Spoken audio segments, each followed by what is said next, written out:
علم کا مہینہ ہے یہ. آپ علم کا وقت موبائل میں برباد کر رہے ہیں, آپ علم کا وقت گپوں میں برباد کر رہے ہیں, آپ علم کا وقت چگلیوں میں برباد کر رہے ہیں, آپ علم کا وقت ایک دوسرے کے خلاف سازشوں میں برباد کر رہے ہیں, آپ علم کا وقت بیکار باتوں میں ضائع کر رہے ہیں. اور بار بار اللہ تعالیٰ کی طرف سے فرشتے پکار رہے ہیں کہ عثمان میاں, وہ عبد الرحمان, اور میاں صاحب آ جاؤ, اللہ کے حضور آ کے سجدہ کرو, معافی مانگو. دولت تمہارا انتظار کرتی ہے, عزتیں تمہارا انتظار کرتی ہیں, دنیا کا وقار تمہارا انتظار کر رہا ہے, محبتیں تمہارا انتظار کر رہی ہیں, بے شمار اولاد تمہاری منتظر ہے. لیکن ہم دنیا میں شیطان کے جھنجٹ میں پھنسے ہوئے کہ نہیں, شاید یہ وقت کسی طرح گزر جائے. اللہ اکبر.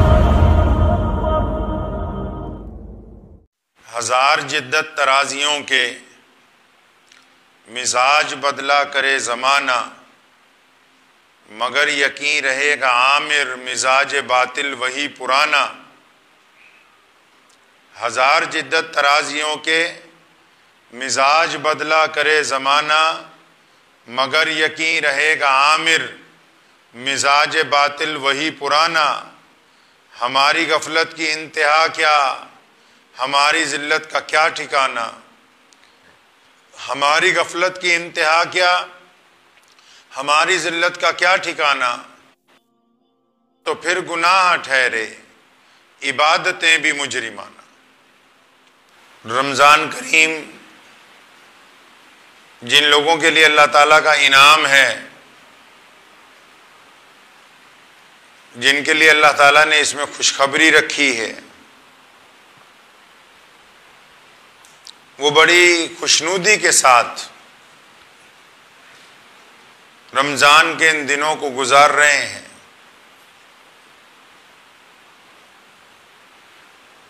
ایک بہت مشہور بزرگ ہمارے علامہ عامر عثمانی صاحب رحمۃ اللہ علیہ کا جو شعر میں نے آپ حضرات کو سنایا, وہ کچھ ہمارے حالات کی عکاسی کرتا ہے.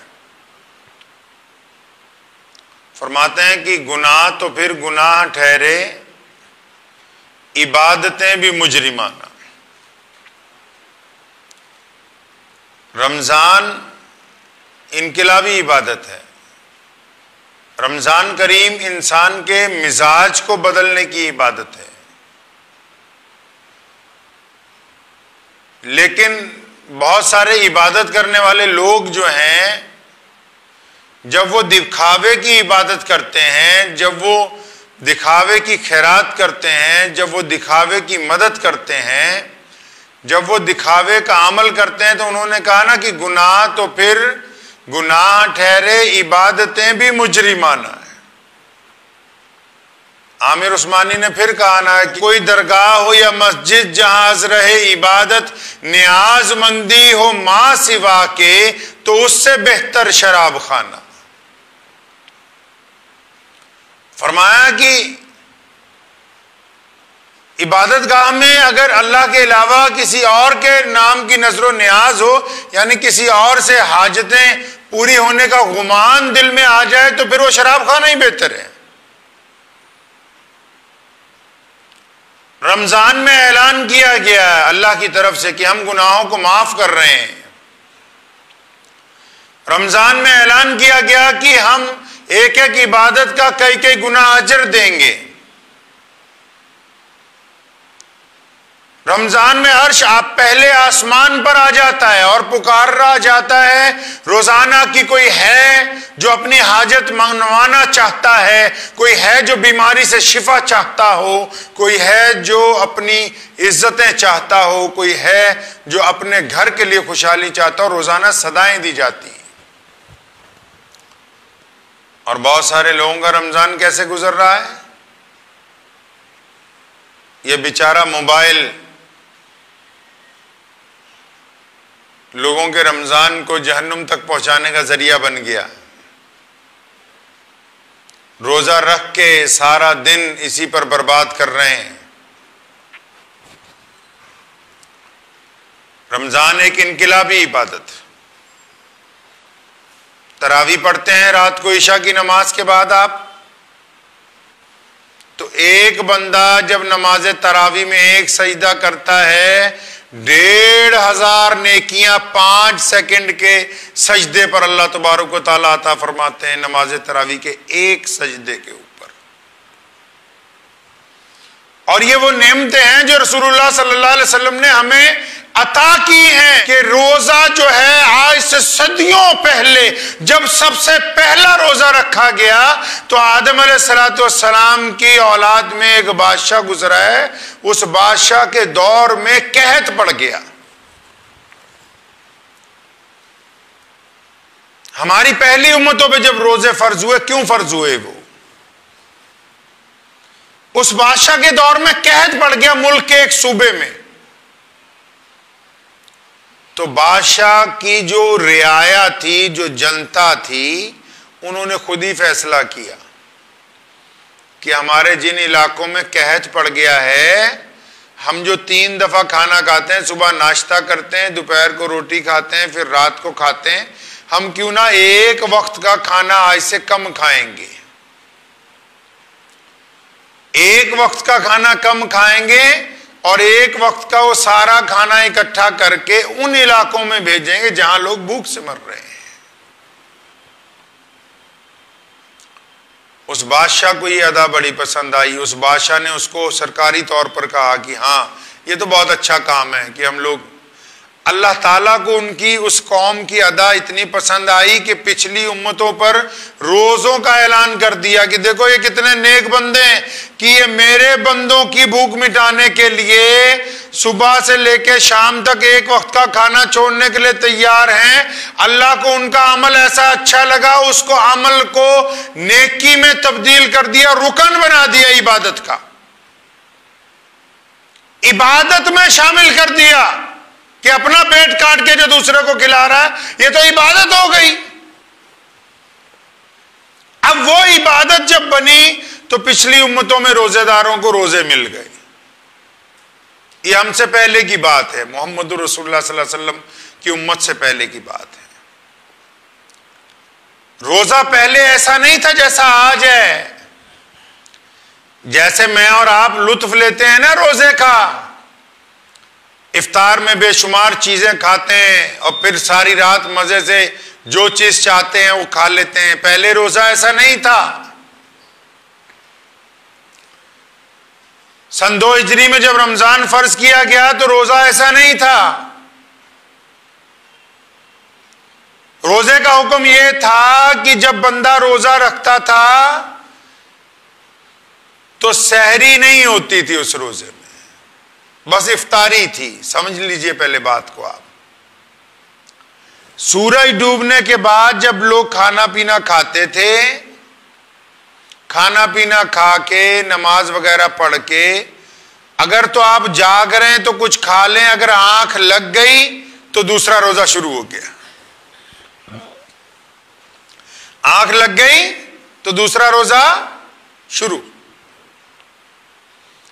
ایک صحابی ہیں اللہ کے نبی صلی اللہ علیہ وسلم کے، محنت مزدوری کر کے سارا دن شام کو گھر پہنچے، افطاری کا انتظام نہیں ہوا، پانی پی کے روزہ کھولا، بیوی نے کہا میں کچھ بناتی ہوں، آنکھ لگ گئی۔ اب ان کی بیوی نے فٹافٹ اٹھایا کہ بھائی یہ تو معاملہ ہی سارا خراب ہو گیا، تم سو گئے تھے، اب تو دوسرا روزہ شروع ہو گیا۔ اب بنا کچھ کھائے پیے دوسرا روزہ چل پڑا۔ دوپہر کو ظہر کی نماز میں گئے تو مسجد نبوی میں گر گئے، بے ہوش ہو گئے۔ اللہ کے نبی صلی اللہ علیہ وسلم نے پوچھا کیا بات ہے، یہ کیوں بے ہوش ہو گیا؟ لوگوں نے بتایا یا رسول اللہ یہ کچھ کھا پی ہی نہیں سکا افطار کے وقت اور پھر اس کی آنکھ لگ گئی، دوسرا روزہ شروع ہو گیا۔ ایک صحابی ہیں بدو، اب وہ انہوں نے روزہ رکھا ہوا ہے، مطلب افطاری کے بعد جب سوئے تو اپنی بیوی کے ساتھ اس دن سو گئے، تو دوسرے دن صلی اللہ علیہ وسلم کی خدمت میں آئے، یا رسول اللہ یہ تو روزہ رکھ کے مجھ سے غلطی ہو گئی، میں اپنی اہلیہ کے پاس چلا گیا۔ تو صلی اللہ علیہ وسلم نے فرمایا اچھا پھر تو 60 روزے رکھنے پڑنے، 60 روزے رکھیں آپ اور کفارہ کے۔ میں یا رسول اللہ میں تو بہت ہی پہلے ایک روزے میں یہ کام ہو گیا، میں 60 دن کیسے گزاروں گا؟ فرمایا اچھا 60 مسکینوں کو کھانا کھلاؤ، یا رسول اللہ اپنے پاس کھانے کے لیے نہیں ہے۔ ایک صحابی آئے، انہوں نے بہت سارا پھل ان کو دیا، صلی اللہ علیہ وسلم نے فرمایا کہ لو یہ لے لو ہدیہ اور جا کے 60 غریبوں میں بانٹ دو۔ فرمایا یا رسول اللہ میں تو زیادہ غریب کون ہے؟ حدیث میں آتا ہے صلی اللہ علیہ وسلم بڑے مسکرائے، تمام دانت نظر آنے لگے، فرمایا اچھا یہ مال بھی تمہیں ہی دیا تمہارے والا، لیکن یہ صرف تمہارے لیے ہے، اوروں کے لیے نہیں۔ تب اللہ تعالیٰ کو سفارش کی ہے۔ اگر آپ قرآن پاک پڑھیں گے، یہ آیتیں تب نازل ہوئی ہیں قرآن پاک میں کہ ہم نے تمام چیزیں روزے داروں پر حلال کی ہیں، سورج ڈوبنے سے لے کر صبح سحری تک۔ یہ رسول اللہ صلی اللہ علیہ وسلم نے نعمت عطا فرمائی ہے۔ پہلی امتوں میں روزہ اس سے بھی زیادہ سخت تھا، یہ سحری محمد رسول اللہ صلی اللہ علیہ وسلم کی طرف سے تحفہ ہے امت کو۔ یہ جو آپ رات کو افطار کے بعد، پھر عشاء کے بعد، پھر تراویح کے بعد کچھ کھا پی سکتے ہیں، رات کو اپنے ازواج کے پاس جا سکتے ہیں، یہ تحفہ، یہ انعام ہے۔ پہلی امتوں میں ایسا نہیں تھا۔ یہ محمد الرسول اللہ صلی اللہ علیہ وسلم نے ہمیں انعام عطا فرمایا، تبھی تو حکم فرمایا کہ سحری کرو، چاہے تھوڑی کیوں نہ کرو لیکن سحری کرو۔ یہ حضور اکرم صلی اللہ تعالی علیہ وسلم کا انعام ہے ہماری ذات، ہم سب لوگوں کے اوپر۔ تو روزہ دار جو ہے، روزہ ایک انقلابی عبادت ہے۔ روزہ ایک ایسی عبادت ہے کہ انسان کو جو تبدیل کرتی ہے۔